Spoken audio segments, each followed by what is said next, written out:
আমার সামনে দেখতে পাচ্ছেন হোসিংয়ের কন্ট্রোল বোর্ড। এই কন্ট্রোল বোর্ডে আইপিএম কিভাবে সেট করবেন আজকের এই ভিডিওতে আমি আইপিএম সেট করে ডিসপ্লে বোর্ডে লাইন দিয়ে আপনাদের দেখিয়ে দেব যে কিভাবে এটা সেট করতে হয়। এটা এরর 7 আসলে এই আইপিএমগুলো নষ্ট হয়ে যায়। দেখতে পাচ্ছেন আমার হাতে আইপিএম, নতুন একটা আইপিএম নিয়েছি। এই আইপিএমটা কিভাবে লাগাবেন এটা আমি আপনাদের ভালোভাবে দেখিয়ে দেব, ঠিক আছে? ভিডিও না টেনে সম্পূর্ণ দেখুন। দেখেন আমার হাতে আইপিএম, ঠিক আছে?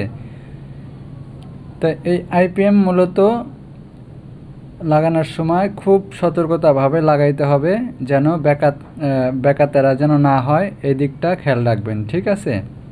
তাই চলুন কথা না বলে শুরু করি। তাই সর্বপ্রথম বোর্ডটা কাট করে নিলাম ও পিছন মেরে, ঠিক আছে? এরপরে এই আইপিএমটা প্রত্যেকটা স্লোডের মধ্যে এইভাবে বসিয়ে দিতে হবে সুন্দর করে, যেন লেগগুলো বেঁকা যেন না হয়ে যায়, ঠিক আছে? দেখেন এইভাবে ধরে ভালো করে ধরে আপনার প্রত্যেকটা ছিদ্রের মধ্যে পরিয়ে দিতে হবে।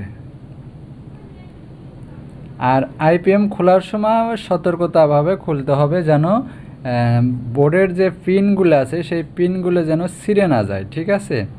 দেখেন আমি যে টুইজারের মাধ্যমে টুইজার ধরে আমি সুন্দর করে বসিয়ে দিচ্ছি, ঠিক আছে? এইভাবে এই দেখেন বসিয়ে দিলাম। বসিয়ে দেওয়ার পরে এরপরে বোর্ডটাকে আমি সোজা করে নেব। বোর্ডটাকে সোজা করে নিয়ে তারপরে দেখেন আমি বোর্ডটা সোজা করে নিয়েছি।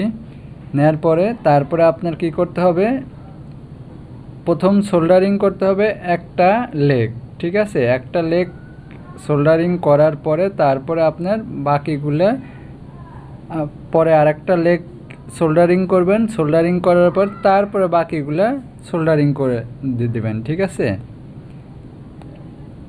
তো দেখেন আমি সুন্দর করে বসিয়ে দিয়েছি, প্রত্যেকটা লেগ সমান পরিমাণের আছে। এরপরে জাস্ট দেখেন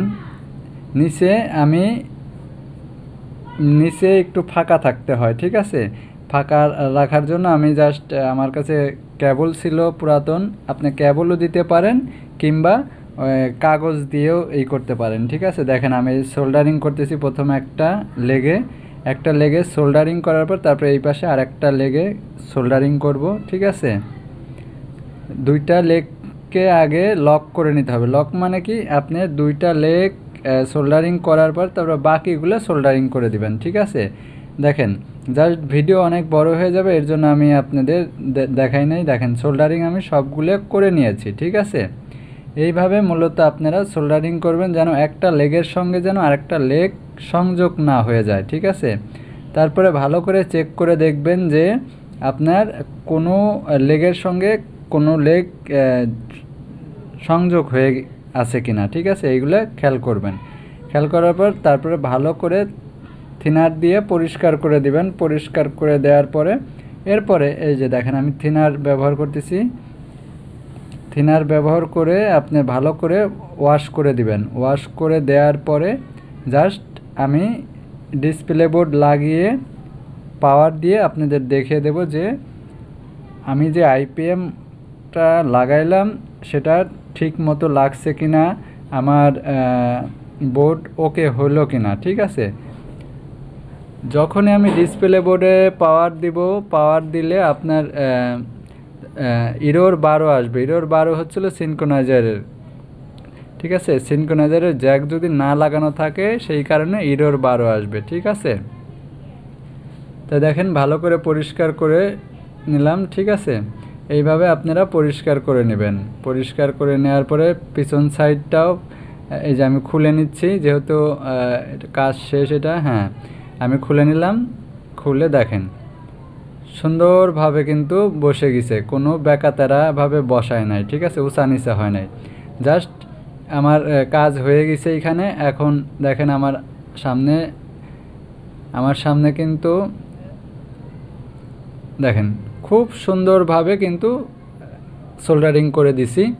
এখন ডিসপ্লে বোর্ডে জ্যাক লাগিয়ে আমি পাওয়ার দিয়ে আপনাদের দেখিয়ে দেব যে আমার যে কাজটা করলাম, যে ইরোর 7 আসতো সেটা সমাধান হয়ে যাবে।